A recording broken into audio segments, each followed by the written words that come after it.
आज हम पढ़ेंगे इंडेक्सिंग सिस्टम के बारे में, जिसका नाम है प्रेसिस।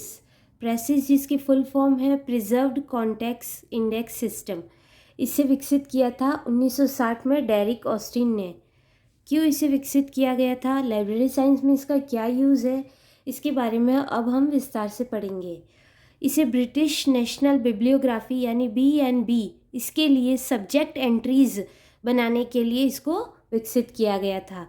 इससे पहले BNB क्या यूज़ करता था सब्जेक्ट इंडेक्स एंट्री बनाने के लिए, तो इससे पहले जो है वो रंगनाथन की चेन इंडेक्सिंग, जिसके बारे में मैंने अपनी पहले वीडियोस में बताया है, उस चेन इंडेक्सिंग का वो यूज़ करता था BNB। इसके बाद में लेकिन क्या हुआ, फिर BNB में मार्क को शामिल कर लिया गया, मशीन रीडेबल कैटलॉग को। तो मार्क को शामिल करने से कई सारी कंप्यूटराइज प्रॉब्लम आने लगी, इसलिए चेन इंडेक्सिंग को रिप्लेस करके सब्जेक्ट इंडेक्स एंट्री बनाने के लिए प्रेसिस को यूज़ किया जाने लगा।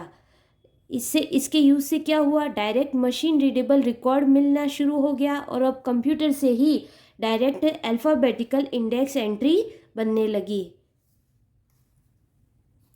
इंडेक्सिंग की शुरुआत में क्या करना पड़ता था, इसमें प्रेसिस में ऑपरेटर जो था वो शुरुआती काम ऑपरेटर करता था, उसके बाद में वो कंप्यूटर में ये एंट्रीज़ कर देता था और कंप्यूटर अपने आप प्रोसेस करके अल्फ़ाबेटिकल ऑर्डर में इंडेक्स तैयार करके दे देता था।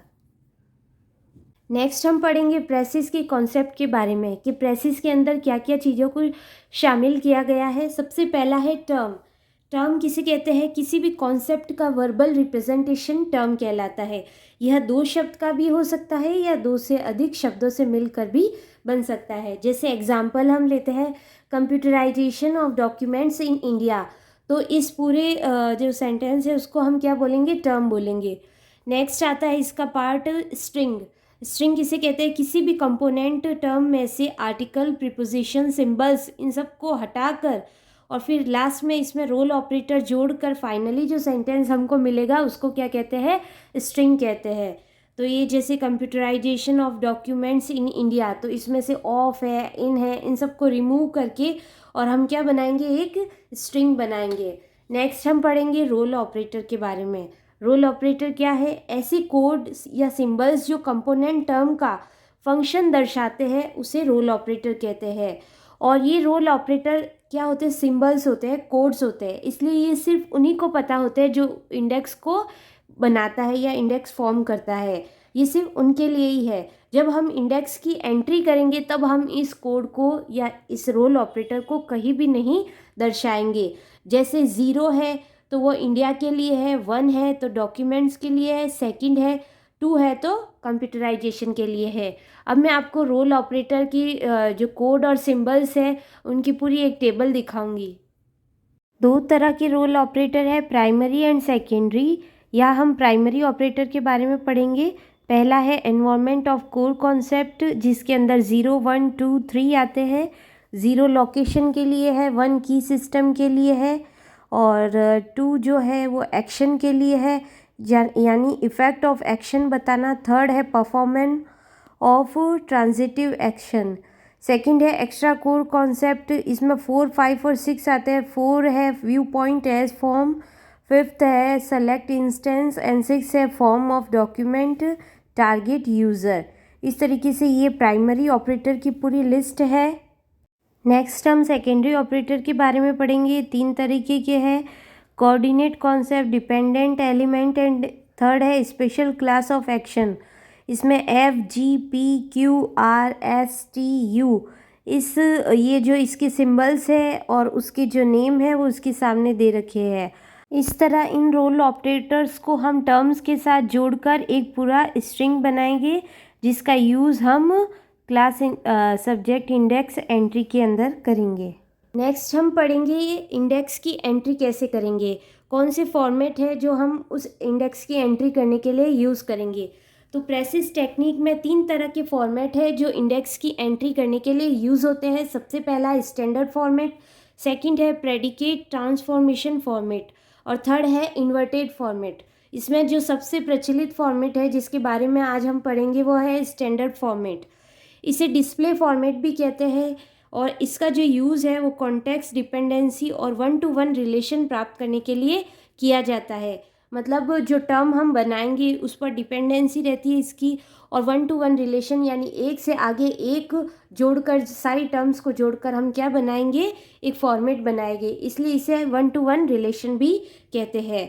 इसके 3 पार्ट है स्टैंडर्ड फॉर्मेट के, lead term, qualifier and display. सबसे पहली टर्म है लीड टर्म। लीड टर्म क्या होती है? ऐसी टर्म जिससे यूज़र जो होता है वो इंडेक्स की एंट्री को खोजता है, जिससे वो इंडेक्स की खोज करेगा उस टर्म को हम क्या कहेंगे, lead term. Qualifier, qualifier lead term को आगे विस्तृत रूप जो प्रदान करेगा वो होगा क्वालिफायर, और यह लीड टर्म को उचित संदर्भ में लाने में के लिए योग्य बनाता है। थर्ड है डिस्प्ले। यह स्ट्रिंग का जो बचा हुआ भाग है उसे हम क्या कहेंगे, डिस्प्ले, जो कॉन्टेक्स्ट को प्रिजर्व करने में हेल्प करता है। अब स्ट्रिंग की पूरी टर्म को इस फॉर्मेट में पहले लिखेंगे हम, lead term, qualifier and display, इस फॉर्मेट में हम लिख देंगे। फिर एक एक टर्म को हम आगे से आगे बढ़ाते जाएंगे, रोटेट करते जाएंगे। इस प्रक्रिया को हम क्या कहते हैं, शंटिंग। अब इस पूरी प्रोसेस को हम एक एग्जाम्पल लेकर समझेंगे, जिससे आप प्रोसेस को और बेहतर तरीके से समझ पाएंगे। अब हम एक एग्जाम्पल लेंगे जिससे हम प्रोसेस को और अच्छी तरीके से समझ पाएंगे। जैसे एग्जाम्पल है computerisation of documents in India. अब हम इसके आगे इसको अलग अलग पार्ट्स में डिवाइड करेंगे, इसमें जितने भी आर्टिकल्स हैं और उनको रिमूव कर देंगे, और एक रोल ऑपरेटर जोड़कर हम क्या बनाएंगे, एक स्ट्रिंग बनाएंगे। ये तो हो गई हमारी टर्म, और ये हो गए रोल ऑपरेटर, और आर्टिकल्स और प्रीपोजिशन रिमूव करके ये हमारी बन गई स्ट्रिंग। जैसे 0 है वो इंडिया के लिए, 1 है डॉक्यूमेंट के लिए, और 2 है कंप्यूटराइजेशन के लिए। इस तरीके से ये हमारी क्या बन गई, स्ट्रिंग। अब इस स्ट्रिंग को हम किस तरीके से स्टैंडर्ड फॉर्मेट में लिखेंगे, जैसे पहला है, फर्स्ट हम लेंगे इंडिया। इंडिया को हम लीड टर्म में लिखेंगे, फिर आगे उसका क्वालिफायर लाइब्रेरीज है, और देन डिस्प्ले कंप्यूटराइजेशन। नेक्स्ट हम अब इसको रोटेट करेंगे, जो शंटिंग प्रोसेस है उसके अनुसार अब हम इसको रोटेट करेंगे। अब लाइब्रेरीज़ को ऊपर लेकर आएंगे तो लाइब्रेरीज़ हो गया। जो लीड टर्म में लिखेंगे अब हम वो हमेशा कैपिटल लेटर्स में लिखेंगे। लाइब्रेरीज़ को ऊपर लेकर आएंगे, लाइब्रेरीज़ इंडिया, और डिस्प्ले में क्या आ गया, कंप्यूटराइजेशन।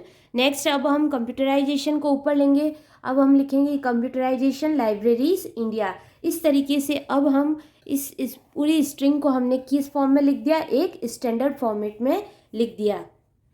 बीएनबी स्टार्टिंग में सबसे पहले चेन प्रोसीजर का यूज़ करती थी सब्जेक्ट है इंडेक्स एंट्री बनाने के लिए। देन उसने प्रेसिस का यूज़ करना स्टार्ट किया, लेकिन 1990 से उसने कंपास का यानी कंप्यूटर एडेड सब्जेक्ट सिस्टम का यूज़ किया। उसके बाद में इसको किसने रिप्लेस किया, finally library of Congress subject heading ने इसको रिप्लेस कर दिया 1996 में। अगर आपको मेरा चैनल पसंद आ रहा है तो प्लीज़ इसे लाइक, सब्सक्राइब एंड शेयर करें, जिससे ज़्यादा से ज़्यादा लोग मेरे चैनल से जुड़ पाए और लाइब्रेरी साइंस की नॉलेज ले पाए। Thank you.